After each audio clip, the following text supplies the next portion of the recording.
This will involve partnerships with other countries. Already, thousands of Pakistani soldiers have lost their lives fighting extremists. In Yemen, we are supporting security forces that have reclaimed territory from AQAP. In Somalia, we helped a coalition of African nations push al-Shabaab out of its strongholds. President Obama speaking about the war on terror in May, and a long speech, unprecedented in its detail and scope about his theory behind that. And I'm here with Jeremy Scahill, producer and writer of Dirty Wars, which opens in theaters tomorrow, June 7th. On Saturday night at 6:25, I will be at IFC here in New York doing Q&A with Rick Rowley, who directed the film. You guys should come check that out. The president talking about partners. You talk to who some of those partners are. Who are those partners? Yeah, I mean, well, in the case of Yemen, you know, the United States has been backing something called the Counterterrorism Unit, the CTU, which is supposed to be targeting AQAP, Al-Qaeda in the Arabian Peninsula. And they certainly have been engaged in battles with them. But when the Arab Spring uprising was happening and there were protests against the dictator Ali Abdullah Saleh, all of the JSOC personnel, our elite special operations forces that were inside of Yemen, pulled out because there was a perception that they were involved with supporting units that were being used by the regime to repress the uprising. And so U.S. counterterrorism funding was actually used in an attempt by the dictatorship to protect itself.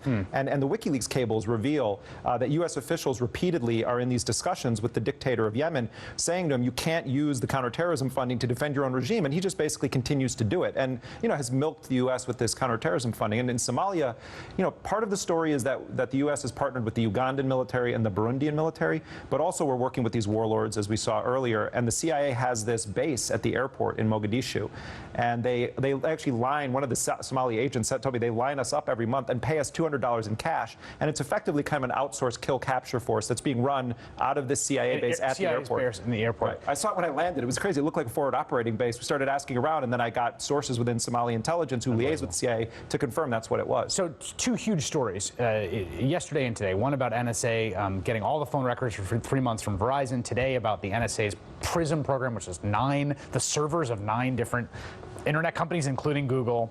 So here's my question to you.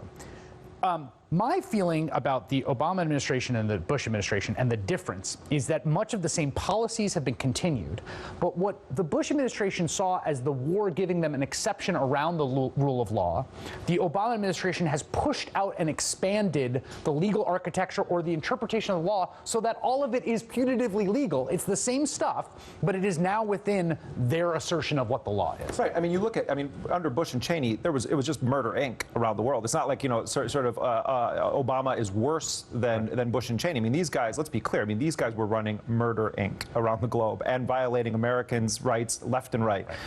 Why I think this is such an important story, and I agree with your point, is that because Obama is who he is, because he's a brilliant man, because he is a constitutional law scholar, and because he's popular with the liberal base, he's selling people on the idea that, hey, there's actually a legitimate legal way to do all of these things just by tweaking the Bush-Cheney machine a little bit. And I think he has convinced many liberals that that's what he's doing. I mean, this story, this is just the tip of the iceberg. I think a lot more revelations are going to be coming out in the coming weeks. You're talking about this NSA story, and I mean, that's all I'll say about it, but I think there's going to be a lot more that we're going to be reading in the coming weeks on this.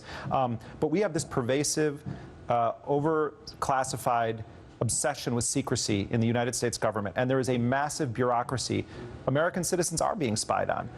You know, the whole idea of these courts, it's almost sort of irrelevant when you have this behemoth bureaucracy where they can data mine with a 50% likelihood that you might be a foreigner. Right. And what does that even mean? How does one prove that? But if you combine that then with the drone strikes and the signature strikes, we really have gotten out of the business of figuring out who we're actually fighting anymore. And a lot of it is this sort of, it's the anonymous sort of big brother state. And you know, a lot of people say, oh, you're exaggerating. That every time we see these stories, the critics are proven right. You know, Glenn Greenwald has been talking about this through both the Bush and Obama administrations. To me, you know, a lot of his reporting is being vindicated, not just on the war on terror under Obama, but certainly on the issue of civil liberties and the government spying on its own citizens. Jeremy Scahill, his film is called Dirty Wars, and it opens in theaters tomorrow. It is an absolute must-see. If it comes to a city near you, do what you can to see it. Whatever you think about the president or the war on terror, you have to see it.